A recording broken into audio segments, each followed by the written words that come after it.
conte traditionnel de Russie par Bertrand Solé, édition Milan. Claire Faucon. Ce conte traditionnel vient de la province de Vologda. Il nous montre une fois de plus que l'amour triomphe souvent des méchancetés et des enchantements. Je vais à la foire, dit le vieux à ses 3 filles. Demandez-moi ce que vous voulez, je vous l'achèterai. La première fille voulut une robe neuve, la deuxième un joli châle. Quant à la troisième, Aliona, elle demanda une fleur vermeille. Ses sœurs se moquèrent d'elle. Elle insista. Le vieux partit à la foire en haussant les épaules. Il acheta la robe, le châle, mais nulle part on ne vendait de fleurs vermeilles. C'est seulement sur le chemin du retour qu'il vit un inconnu tenant une fleur à la main. « Vends-moi cette fleur, compère, pour ma plus jeune. Je ne la vends pas, je la donne. En échange, tu dois me promettre que ta fille épousera mon fils Finiste, qu'on appelle aussi Claire Faucon. » Le vieux hésita, prit la fleur, pensant qu'après tout, si ce Finiste déplaisait à Aliona, il serait toujours temps d'aviser. Aliona sauta de joie en recevant la fleur vermeille. Elle dit qu'elle connaissait déjà ce Finiste. Elle lui avait parlé le dimanche passé après la messe. « Il m'aime, père. Il est beau. La nuit, il vole dans les airs sous la forme d'un faucon. » Le vieux, incrédule, envoya sa fille se coucher. Les 2 autres riaient, se moquant de leur sœur. Aliona s'enferma dans sa chambre, mit la fleur dans un vase qu'elle posa sur la fenêtre. Un oiseau aux larges ailes parut dans le ciel. Il entra dans la chambre et se transforma en fier gaillard, Finiste. Ils s'embrassèrent, puis la nuit vint. Au matin, Finiste s'envola, redevenu faucon, après avoir laissé à son ami une plume blanche, capable de lui procurer les plus beaux vêtements et les plus belles parures. Il revint désormais tous les soirs, dès qu'Aliona posait la fleur sur la croisée. Le dimanche suivant, chacun s'apprêta pour la messe. Aliona resta seule à la maison, sous prétexte qu'elle n'avait rien à se mettre. Mais à peine les autres partis, elle agita sa plume chatoyante. Aussitôt, elle se trouva revêtue d'une robe de soie, couverte de bijoux, tandis que, devant la porte, 6 chevaux piaffaient, attelés à un riche carrosse conduit par un cocher en livrée. Lorsque les sœurs revinrent de l'église, elles racontèrent qu'elles avaient vu une princesse en riche équipage, des bagues aux doigts, des bracelets aux poignets, un collier de pierres précieuses autour du cou, une barrette de diamants piquée dans sa natte. Elle te ressemblait un peu, mais elle était bien plus belle. Aliona sourit en les écoutant. Voilà un bon moment qu'elle était rentrée à la maison et que ses richesses avaient disparu, que le carrosse était parti, que la toilette était bien cachée.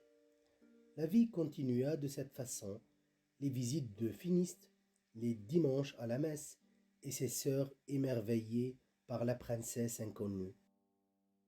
Mais voilà qu'un dimanche, Aliona oublia de retirer de ses cheveux la barrette de diamants.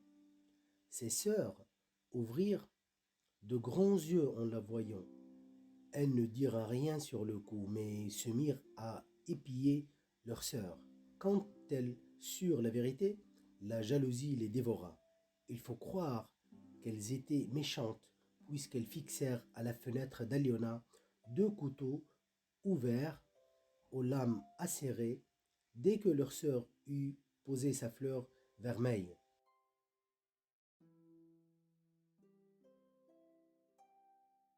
Aliona ne se doutait de rien. Lorsque le clerc faucon arriva, il se blessa cruellement la patte. Il pensa que la jeune fille le repoussait. Plein de douleur et de colère, il reprit son envol, tant bien que mal, et disparut au loin. Aliona, malheureuse, l'attendit des jours et des jours sans comprendre. Ses sœurs s'étaient empressées de reprendre leur couteau. Quand ses yeux n'eurent plus de larmes, elle demanda à son père de la bénir et s'en alla à travers le monde à la recherche de Finiste, le clerc faucon. Elle marcha longtemps, jusqu'à en user les souliers de fer dont ses pieds étaient chaussés. C'est alors qu'elle arriva au cœur de la forêt, devant une maisonnette en bois, montée sur des pattes de poule, tournant sans cesse sur elle-même. « Arrête-toi, petite Isba, cria-t-elle. Ton entrée de mon côté, s'il te plaît. L'Isba s'arrêta. Elle entra pour se trouver face à face avec une hideuse Baba Yaga. Assise sur le poêle, le nez au plafond, la poitrine posée sur une étagère. « Pouah !» fit la sorcière. « Ça sent la chair humaine, la chair russe. Cherches-tu les ennuis, petite, ou veux-tu les éviter ?»« Je cherche Finiste, Claire Faucon, » répondit Aliona. Elle raconta son histoire. Baba Yaga hocha la tête. « Je crois bien que ton Finiste se trouve dans un pays lointain, chez une princesse qu'il doit épouser et qui veille sur lui de très près. Je suis de bonne humeur.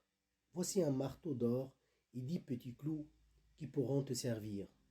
Maintenant, si tu veux en savoir plus, va chez ma sœur cadette. » Aliona la remercia, s'en alla, usant une deuxième paire de souliers en fer à marcher sans repos, à se heurter aux racines et aux pierres.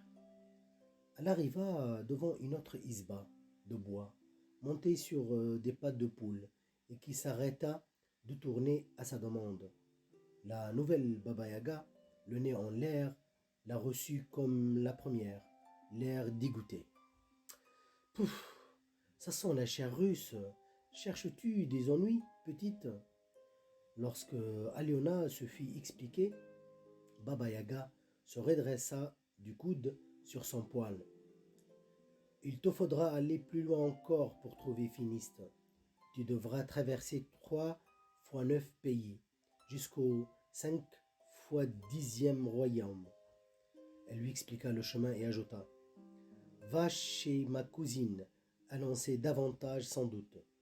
Prends d'abord ce plateau au nord, il pourra te servir. » Aliona la remercia, s'enfonça dans l'épaisse forêt où le chemin devenait de plus en plus difficile. Elle y usa sa 3e paire de souliers en fer, et c'est les pieds ensanglantés qu'elle arriva chez la 3e sorcière. « Pouah !» fit celle-ci, comme les autres. « Ça sent la chair russe. Des ennuis, tu risques d'en avoir encore. Ton Finiste va se marier dans 3 jours, et avec tes pieds en sang, tu ne risques pas d'arriver à temps pour empêcher ce mariage. J'ai pitié de toi. Je vais te donner un cheval rapide. Enfourche-le, et bonne chance. » Le cheval allait comme le vent, si bien qu'Aliona arriva bientôt au royaume du bout du monde où se trouvait Finiste. Elle s'arrêta au bord d'une rivière et vit aussitôt venir vers elle une princesse très belle, mais au visage dur comme le marbre, suivie de nombreux serviteurs. Alors elle s'installa sur la berge et se mit à enfoncer dans le sable les 10 clous d'or donnés par la première Baba Yaga, à l'aide du marteau d'or. Soudain, elle entendit la princesse qui lui disait: « Vends-moi ce marteau et ces clous. »« Je ne les vends pas. Prenez-les, princesse. Je veux seulement voir Finiste. » La princesse pinça les lèvres avant de sourire d'un air rusé. « D'accord, dit-elle. Viens ce soir au palais. Je te promets que tu verras Finiste. » Elle prit le marteau et les clous et s'en fut. Le soir, le cœur battant, Aliona se rendit au palais. La princesse l'attendait. Elle la fit entrer dans une chambre. Sur un lit profond, Finiste dormait.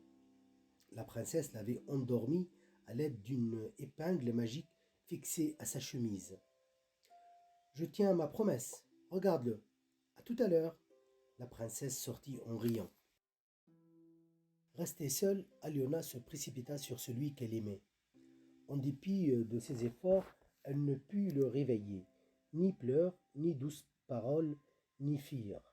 Elle quitta tristement la chambre et le palais. Le lendemain, au bord du fleuve, la princesse voulut acheter le plateau d'or d'Aliona. Celle-ci le lui donna en échange d'une nouvelle rencontre avec son bien-aimé. Finiste dormait toujours grâce à l'épingle magique. Comme la veille, Aliona tenta en vain de le réveiller avant de repartir, le cœur encore plus triste. C'est plus tard que Finiste ouvrit les yeux lorsque la princesse reprit son épingle. « C'est drôle, dit-il. J'ai fait un rêve merveilleux. Un souvenir lointain m'est revenu.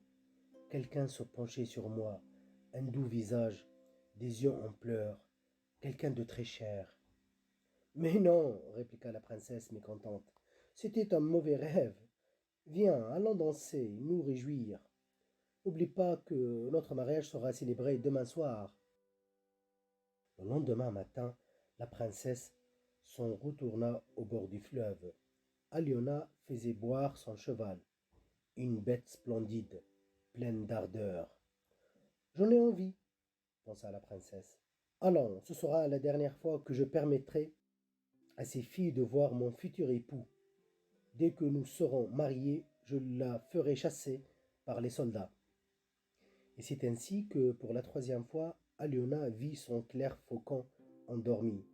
Elle le serra dans ses bras, lui caressa le visage. « Je n'ai plus rien à échanger, murmura-t-elle, avec désespoir. Je vais m'en aller et te laisser pour toujours, ô mon bien-aimé. » Mais voilà qu'en serrant Finiste encore plus fort contre son cœur, l'épingle magique se détacha de la chemise et tomba à terre. Finiste s'éveilla aussitôt. À la vue de la jeune fille, ses yeux brillèrent. Il la saisit dans ses bras avec la plus vive tendresse. « Mon Aliona, murmura-t-il, je te retrouve enfin. » Ils s'embrassèrent. Ensuite, en quelques mots, il lui expliqua sa blessure sur la fenêtre, sa détresse, sa fuite éperdue, sa rencontre avec la princesse magicienne qui l'avait ensorcelé, lui avait fait oublier le passé. « En te voyant, tout m'est revenu en mémoire. Je t'aime, Aliona. Rentrons chez nous. » Finiste se transforma en clair faucon. La jeune fille s'étendit sur son dos. Et ils s'envolèrent ensemble, traversèrent 5 fois 10 royaumes et 3 fois 9 autres pays avant de retrouver leur village. Et moi, qui vous raconte cette histoire, je peux vous assurer que le vieux fut heureux de revoir sa fille, que les sœurs demandèrent pardon de leur méchanceté et qu'il eut un beau mariage pour unir Aliona et Finiste. D'ailleurs, j'y étais. J'ai bu tant de vin, de bière, de kvass et d'hydromel qu'à la fin rien ne voulait plus entrer dans ma bouche, mais glisser le long de mes moustaches et aller salir ma bouche brodée.